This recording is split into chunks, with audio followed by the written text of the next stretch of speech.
Have you ever, found yourself looking at a bottle of wine? Maybe in a restaurant or just at home and thinking, what's really behind this label? We often see it as, well, a drink, right? Something for dinner, a product. But what if there's Mhm. more? Like, what if that bottle holds a whole story just waiting to be uncorked? Welcome to the deep dive. Today we're getting into something really interesting. This idea of moving past wine as just a beverage and seeing it more as a narrative, a story. Our mission here is to explore how understanding these stories changes things. Not just how wine gets sold, but crucially, how you experience it. We want to show how one single bottle really can be this connection to history, to culture, even deep emotion. So let's dig into this. For centuries, wine was, well, mostly just that, a commodity, a drink. But something feels different now. Something's really shifted, hasn't it? Oh, absolutely. Things have profoundly changed. The way we relate to wine, the market itself. It's a whole different landscape. Wine isn't just fulfilling a basic function anymore. It's become, like you said, a kind of doorway, a doorway to history, a reflection of culture, and yeah, pretty powerful way to connect with human emotion. Think about sommeliers, for example.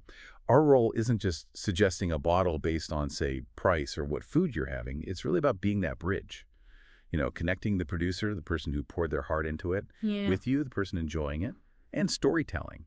That's become essential. It's the Yeah. key to making drinking wine more than just drinking. It makes it meaningful, personal, unforgettable, really. That doorway idea. Yeah, that really clicks. It shifts your perspective on what's actually in the glass. So, okay, if every bottle has these stories packed inside, what kind of stories are we talking about? What's the narrative structure here? It's like layers, Yeah. You peel them back. First off, there's the story of the producer and their family. And these often aren't just businesses. Mm. Well, they see themselves as guardians of a legacy. Hmm. There's this whole tapestry of passion and sometimes incredible resilience. You're about families who push through prohibition or massive economic crises, just holding on to their land. Wow. Yeah. Or those amazing stories, executives chucking in high-flying careers to save the old family vineyard. Those narratives, they grab you. They create this real emotional connection because you admire that dedication. You feel like you're not just buying wine, you're backing someone's dream. Right. You're investing in their story. Exactly. Then there's the terroir in the region. This is the soul of the wine. It's fingerprint. So when you explain how Chablis gets that minerality from its limestone soil, those ancient fossilized shells, Mm. or you describe the crazy steep schist slopes in the Duo Valley, how the vines have to struggle, sending roots deep down. You're doing more than just stating facts. You're basically transporting the listener. You can almost taste the place. Precisely. You help them visualize that specific patch of earth, feel connected to it, understand the effort involved. And then finally, every vintage tells its own story. It's a unique chapter. Sure, we talk about the great years, like 2018 was, in a lot of places, sunny days, cool nights, perfect And balance. classic vintages. Yeah, but sometimes the really compelling stories are from the tough years. Unexpected rain, late frosts. That's when you see the producer's skill, their resilience, really shine through. They might talk about how hard they worked to save the harvest, or Right. how that stress actually made the grapes more concentrated, more characterful, even if there were fewer of them. So a difficult year can actually make for a better story, in a way. Often, yes. It's a narrative of adaptation, of that dance between nature and human skill, all captured right there in the bottle. That's fascinating. Linking the technical stuff like soil or weather directly to human drama. Okay, so what does this mean for us? For the person actually opening the bottle, how do we fit into this? How do we become the protagonist? Ah, that's where the real magic happens. When the storytelling invites you into the narrative. A good sommelier, they move beyond just listing off flavors. They become your guide and accomplice.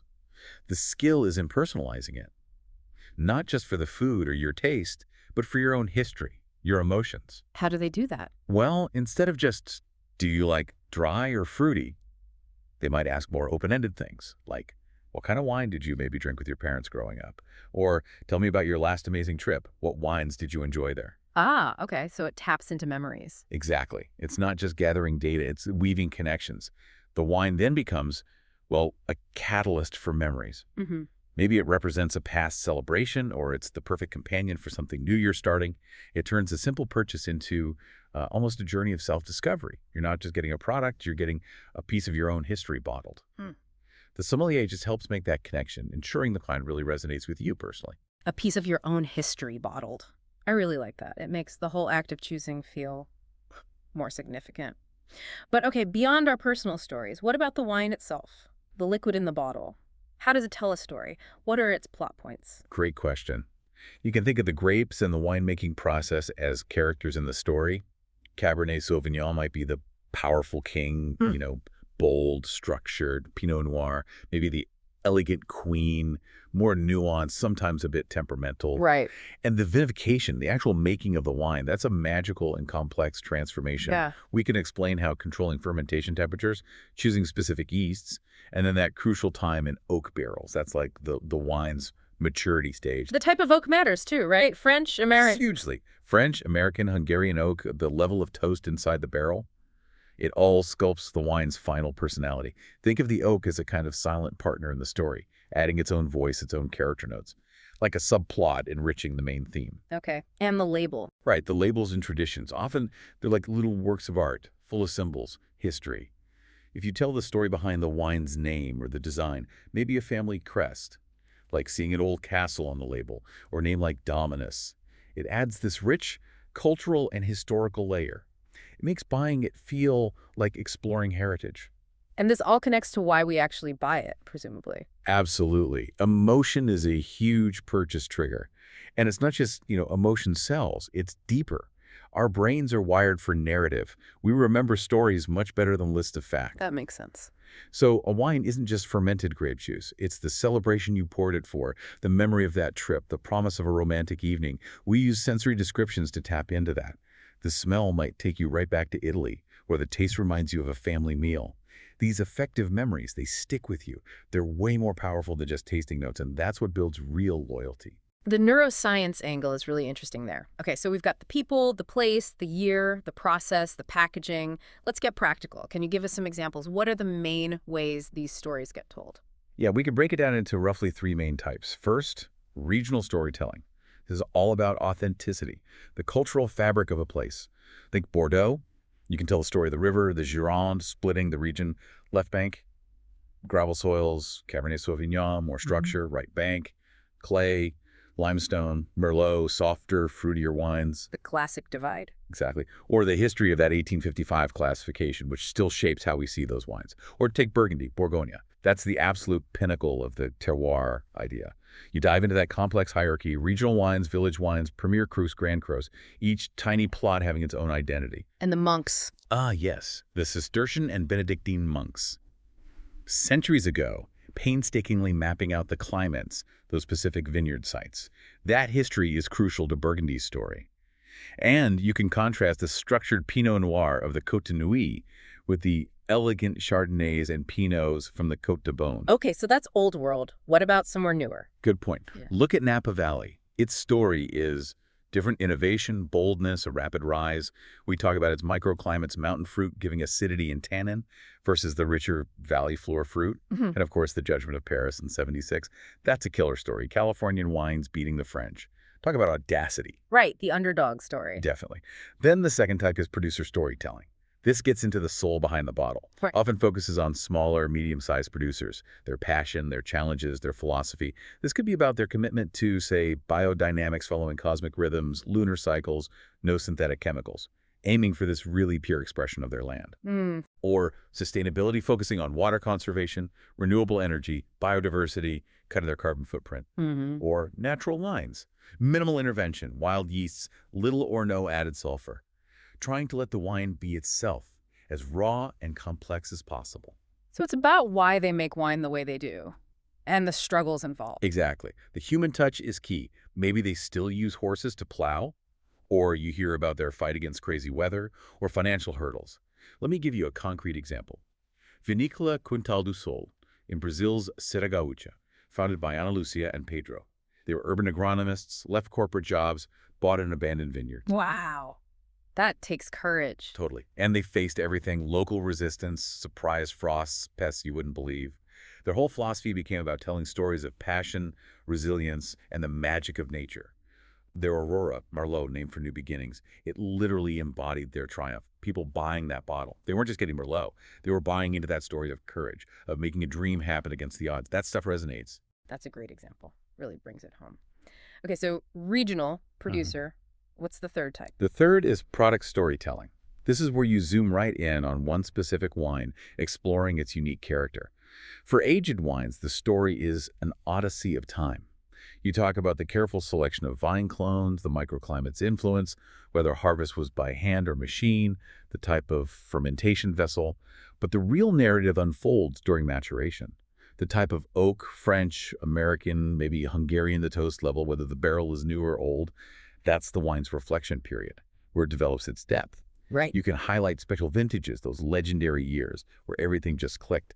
Explain how the initial fruit flavors evolve into those complex tertiary notes, tobacco, leather, dried mushrooms, and how the texture gets smoother, more refined. Creates a sense of rarity, right? A single vineyard wine, that's a portrait of a place. The story is all about how that specific spot, its soil, sun, altitude, microclimate, creates a character you won't find anywhere else. Maybe even the story behind the vineyard's name. And old vine wines, Viñas Velas, that's the wisdom of age. Like that old tree in your backyard you mentioned earlier. Exactly like that. Vines over, say, 40 or 50 years old. Their roots go incredibly deep. They produce fewer grapes, but man, they are concentrated. The wines are dense, structured, incredibly expressive, and they can age beautifully. That idea of wisdom of age really paints a picture. Can you tie that into a specific wine example, maybe bringing a few threads together? Perfect lead-in. Let's talk about that hypothetical Vinho X from the Douro Valley we mentioned. Imagine the Pereira family. Their story starts over a century ago. The grandfathers saw potential in those incredibly steep terraced vineyards. Believed they held this amazing story. So every bottle today connects back to that original passion. They still do things traditionally sustainable farming, careful hand harvesting, even foot-treading grapes in old stone tanks, the lagars. Wow, really? Foot treading. It still happens. Okay. Then it ages in French oak barrels. They say, time is our greatest ally. Yeah. So when you finally open that bottle of Vinho X, it's the culmination, this explosion of ripe red fruits, spices, earthy notes, but elegant soft tannins, a long finish. It's more than just wine. It's a tribute to tradition, an invitation to connect with history. You feel it. That paints a very vivid picture. It sounds fantastic, very artisanal. But how does this actually work day to day? In a shop or a restaurant where the rubber meets the road? Right. This is where the story needs to land effectively for you, the customer. In a wine shop or cellar, it shouldn't just feel like shelves of bottles. It needs to be a stage where the wine story comes alive. How it's organized matters, maybe by region so you can travel through landscapes. Or by producer, letting you explore the personality behind each label. Or maybe by grape or food pairing. It guides you narratively. Then you have marketing materials, brochures, little cards near the bottles. They become storytellers, sharing the founding story, family traditions, maybe a harvest challenge. Images help too, vineyards, cellars, smiling winemakers. Visuals are important. Crucial. And the label itself, as we said, is a work of art. Maybe interactive displays to maps, photos, QR codes linking to virtual tours. Even the atmosphere counts. Soft lighting, maybe some nice background music, the right temperature, good quality glasses if they're doing tastings. It all sets the stage. And in a restaurant with a sommelier. There, the sommelier is the narrator and ambassador. But brevity is key. Nobody wants a lecture at the table. Right, keep it short. Exactly. Maybe a quick 30-second fascinating fact. A bit about the producer's history, a unique thing about the terroir, why it pairs perfectly with your dish. The real skill is tailoring it to your interests. Are you into food, sustainability, history, legends? Personalize the snippet. And it's not just the sommelier. The whole team, waiters, bartenders, should be trained as brand ambassadors, able to share a key story or two. Makes sense. What about online? The digital world. Absolutely vital now. You need engaging content, short videos, work wonders producers in the vineyard, harvest action, blog posts telling the story of a particular vintage. And e-commerce tech is getting smarter. Augmented reality AR on labels is cool. Scan it with your phone, watch a video, hear from the winemaker, take a virtual tour. Like pointing your phone at that Vinho X bottle. And seeing the Pereira family in all regards. Exactly. Interactive videos on the product page itself can also pull you deeper into the story. It makes online buying less transactional, more of a discovery. That AR stuff sounds really neat, brings it right to you. So, thinking about all this, is storytelling just a trend? Or is this really the future for wine? And are there, any downsides? Could it feel a bit fake? It's a really important point. I firmly believe it's the future, but authenticity is everything. In today's crowded market, a genuine, transparent story is probably the biggest advantage a wine can have. It builds trust, creates loyalty. Turns customers into advocates, really. The risk of it feeling fake or manipulative, that's definitely there if the story isn't true, or if it feels like it's trying to mask poor quality. The story has to amplify the wine's real value, not replace it. So honesty is crucial. Absolutely. And storytelling is especially powerful for those niche markets. Natural wines, biodynamic, small, independent producers. Their strength is their uniqueness, their story, their authenticity. People will often pay more, but only if they believe in the integrity and the values behind that story. Looking ahead, we'll definitely see more of that fusion of tech and storytelling. AR making labels come alive, those compelling short videos, maybe even virtual chats with winemakers. The goal is always to keep the passion for storytelling pulsating, using new tools but keeping it real. Using tech to deepen the story, not just create hype. Okay, how does all this circle back to giving the customer, a better overall experience? It leads straight into what we call the UX era in wine, focusing on the user experience. I mean, thinking about your entire journey. From finding the wine online, reading blogs, seeing social media, to the experience in the shop or restaurant, clear menus, helpful sommeliers. Right through to after you buy maybe a follow-up email, elegant packaging. Personalization is key. Understanding your taste while you're buying the wine, what food you'll have, your budget, using tools, maybe even AI eventually, to remember your preferences and make smarter suggestions. Right, tailored recommendations. Exactly. Then the narrative, the storytelling itself, weaving together the winery's soul, the land, the year, the maker's passion. The sommelier paints those pictures for you. The environment matters too. Lighting, music, temperature, good glasses, feeling looked after. Technology supports all this apps, AR, smart website filters, AI suggestions, but it enhances the human touch. It doesn't replace it. And finally, feedback. Listening to what you say, online reviews, even just body language. That helps everyone improve, turning a sale into a relationship. It sounds like a much more holistic approach. It is. And it means that the sommelier's role is really evolving. Less bottle seller, more architect of moments. Yeah. It's about blending that deep technical knowledge with empathy, sensitivity, real connection, using storytelling not just to sell, but to turn wine into this amazing journey of discovery and pleasure. A true symphony of flavors, aromas, stories, and emotions. A symphony. I like that. It really captures it. The power of the story, it's undeniable, isn't it? It lifts wine from just being a product into something much deeper, an experience that connects you to its roots, its history, the people behind it. And like you said, that passion for telling the story, well, that seems like the real edge now. It builds loyalty, makes every sip richer. So maybe the next time you open a bottle, maybe it is that Vigno X or something else. Entirely pause for a second. What story are you going to look for? Is it a forgotten history, a personal memory it sparks, or maybe some new innovation it represents? Just remember, the story is always there, inside the bottle, waiting. You just have to listen.